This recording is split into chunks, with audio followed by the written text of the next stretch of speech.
نے सेहत कार्ड के पहले मरहले का आगाज़ कर दिया। उन्होंने कहा कि हेल्थ कार्ड का अजरा खुश आइंद बात है, गुर्बत में कमी आएगी। मुल्की तारीख में पहली बार गुर्बत ख़त्म करने के लिए प्रोग्राम ला रहे हैं। तमाम खैराती इदारों को एक छतरी तले जमा करेंगे। बरामदात में कमी से रुपए की कदर 35% गिरी। महंगाई तो आनी ही थी, अवाम के लिए जल्द आसानियाँ पैदा की जाएंगी।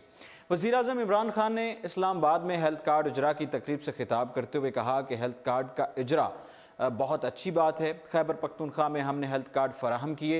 उन्होंने ये भी कहा कि घर में अगर कोई बीमार हो तो घर का सारा बजट मुतासर हो जाता है, लेकिन अब ऐसा नहीं होगा, बल्कि इससे भी गुर्बत कम होने में भी मदद मिलेगी।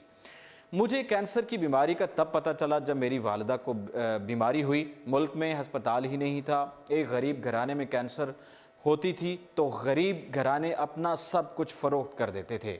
मैंने उन दिनों में ऐसे ऐसे वाक़यात देखे कि वो तकलीफ़ में अपने सब कुछ बेच देते थे, सोना और जमा पूंजी सब बेच देते थे। वज़ीर-ए-आज़म ने कहा कि उन्होंने कहा कि इससे बड़ा बेबस इंसान कौन हो सकता है जिसको बीमारी हो और उसके घर में पैसे ना हों। हमारी तमाम पॉलिसियाँ गरीबों के लिए होंगी। टेक्सटाइल इंडस्ट्रीज़ को रिलीफ दे रहे हैं तो उसका एक ज़रिया गुर्बत का ख़ात्मा भी है। हमारी हर पॉलिसी का महवर गुर्बत का खात्मा है। हेल्थ कार्ड से भी गुर्बत कम होगी। जो लोग मुश्किल से अखराजात पूरे कर रहे हैं उनको आसानी पैदा हो जाएगी। कबायली इलाकों के तमाम ख़ानदानों को हेल्थ कार्ड फराहम करेंगे ताकि जब तक वहाँ तरक्की नहीं होती उनके पास हेल्थ कार्ड मौजूद हों और वो अपना मुफ्त इलाज करवा सकें। हेल्थ कार्ड से गरीब तबके का 7,20,000 खर्च कर सकते हैं।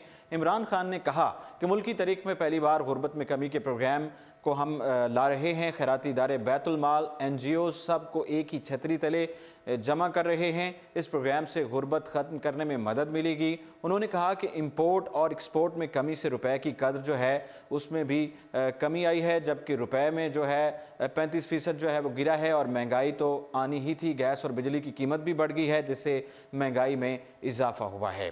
कोशिश है कि अवाम के लिए आसानियाँ पैदा करें। बांग्लादेश और श्रीलंका भी हमसे पीछे थे, भारत हमसे पीछे था, लेकिन अब बेहतरी आएगी। सरमायाकार पाकिस्तान आना शुरू हो गए हैं।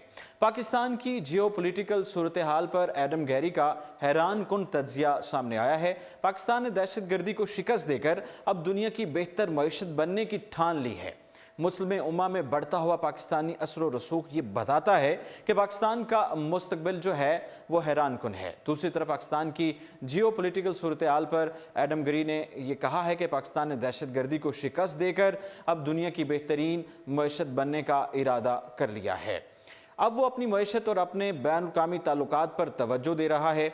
इस पर तबसरा करते हुए उनका कहना था कि अमरीकी यलगार ने जहां खित्ते में दहशतगर्दी को बेकाबू किया, वहीं पाकिस्तानी फ़ौज और ISI के प्रोफेशनलिज्म के बायस दहशतगर्दी को शिकस्त दी जा चुकी है। पाकिस्तान को मुख्तलिफ दुश्मनों का सामना था और इसके हलीफों से भी ठेस पहुंची और दुश्मनों ने बुरी तरह से निशाना भी बनाया। भारत और अफगानिस्तान के साथ तनाज़ात भी इसके साथ जुड़े हुए हैं। इसने न सिर्फ बैरूनी दुश्मनों से मुकाबला किया बल्कि मुल्क में बढ़ते हुए इंतहा पसंद रुझान का भी मुकाबला किया। नाज़रीन, फिल वक्त इतना ही और आप देखते रहिए उर्दू पॉइंट।